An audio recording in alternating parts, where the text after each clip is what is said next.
In the midst of volcanic eruptions and glacial floods, something strange started to happen in Iceland. A forest the size of Manhattan began growing in the glacial outwash plains in the south of the island.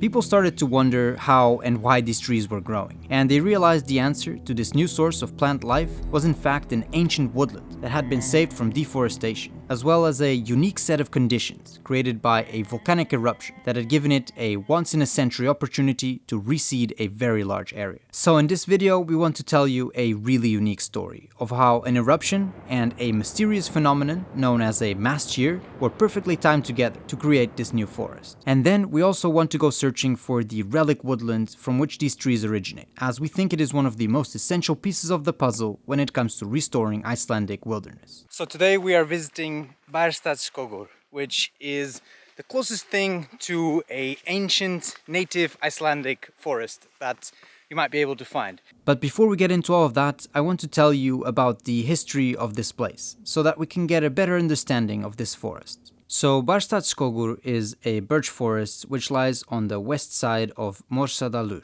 a valley in Skaftafell, a nature reserve in the southern part of the Vatnajökull National Park. My apologies to the people of Iceland for what I do to your language in this video. I promise you that I'm doing my best here, but it is quite a tongue twister for non-native speakers. The forest's name can be roughly translated as Township Forest, and it is believed that it was named after a town called Jökulfell. This town was found on maps starting from the 14th century, and its ruins could be seen until the turn of the 18th century. By the 1930s, strong winds and grazing had taken a toll on the forest, and it was in a poor state. So human intervention was needed, and the decision was made to fence 22 hectares of the forest. Later, the fence around the forest was taken down when the whole of Skaftafell National Park was fenced off. The extra protection allowed the trees to grow tall and straight. And now you can see birch trees with an impressive height of 12 meters. Well, impressive in Icelandic terms, of course, because birch trees in other areas can grow to about 20 meters. Our quest for this forest started with a hike among the tourist crowds, visiting the waterfalls of Skaftafell, which are arguably really beautiful, but not the focus of our video. And then eventually our trail peeled off in a different direction, so that fewer and fewer people were there as it went along. So as we get closer and closer to the forest, to Bæjarstaðaskógur, you can see it right there in the background.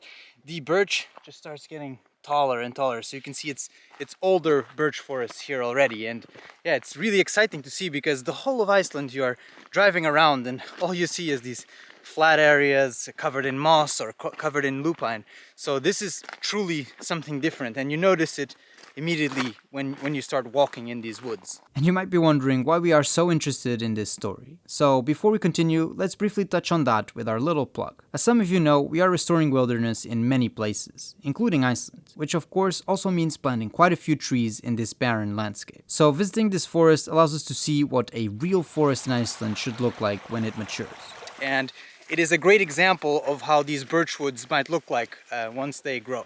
So to fund this work here at Mossy Earth, we run a monthly membership that aims to reforest and rewild the landscape. We do so through a variety of projects, including regular tree planting, but also extending to flooding forests to create wetlands, or helping create kelp forests in the ocean, among many other such projects. And it is with this membership money that we managed to plant 60,000 trees here in Iceland this summer, and are also planning to plant more than 200,000 here in 2023. So if you're interested in becoming a Mossy Earth member and supporting rewilding projects like this one, you can head over to mossy.earth to see what it's all about. More than 80% of the money we get goes straight to impact. And for transparency, we provide you with 360-degree photos, drone flyovers, the detailed management plans, these YouTube videos, of course, and even the GPS coordinates and maps of our projects, so you can visit them yourself.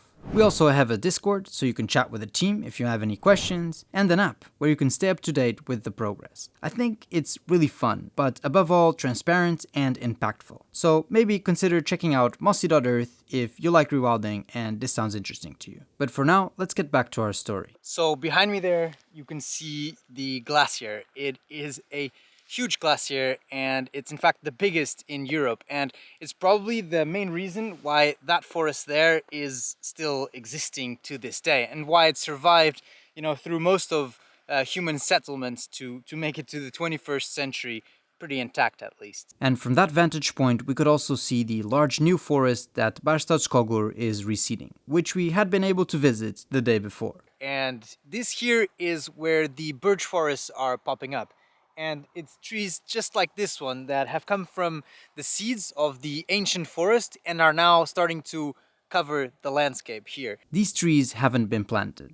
They're actually the result of a volcanic eruption. Yes, a volcanic eruption creating a forest. I kid you not. More specifically, a phenomenon known as a jökulhlaup. I'm sure I butchered that. We'll just call it glacial run. These are the floods created by the volcanic eruptions on ice-capped volcanoes, when the lava melts the ice. The last large glacial run here occurred in 1996. After the eruption of Gjell, which was a subglacial eruption fissure. This eruption was of special importance, as it was the first subglacial eruption under a thick ice cover to be observed and analyzed using modern techniques. The volume of meltwater produced by this eruption was unbelievable. An estimated 50 to 60,000 cubic meters per second flowed over Sandur. To give you an idea, the Danube River, where we also work, flows at around 2,000 cubic meters per second. And at peak flood, or at the delta, it reaches about 6,000 cubic meters per second. So 50,000 is incredible. It is a true flood. And it was the rich, silty soil brought down from the glacier with the floods that created the opportunity for this new forest to appear. You see, the tiny size of the silt particles allows the plants more access to nutrients, such as potassium and calcium, making the area pretty fertile. However, nothing can be done without seeds. And when it comes to birch forests, what you need is a mast year. Masting, or mast seeding, is a fascinating and clever reproduction gambit that some trees take. Every 5 to 10 years, all trees from a certain species, and sometimes even multiple species coordinating together, will produce a large amount of seeds in one go. It is believed they do this above all to create an abundance of seeds for the forest animals to eat, meaning a larger amount can survive and actually grow into trees. This way, they save energy most years for growing, and more or less once in a decade, they flood the forest with seeds, which I think is a pretty clever evolutionary trick. So what happened after the eruption was pure luck. The eruption occurred in 1996, and in 1997, right on time, the birch had a mast year. The timing was perfect, as the soil was still soft, and the seeds spread far and wide, creating this enormous regrowth area.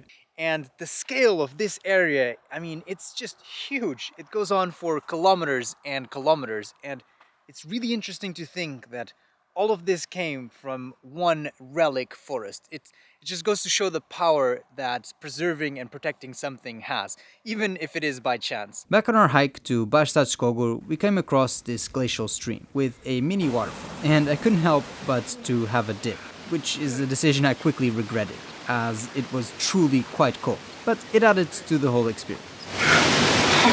Too cold, too cold! So as we approach Bæjarstaðaskógur, the trees just keep getting taller and taller, and the birchwood here is clearly significantly older than anything else that we've seen here in Iceland so far.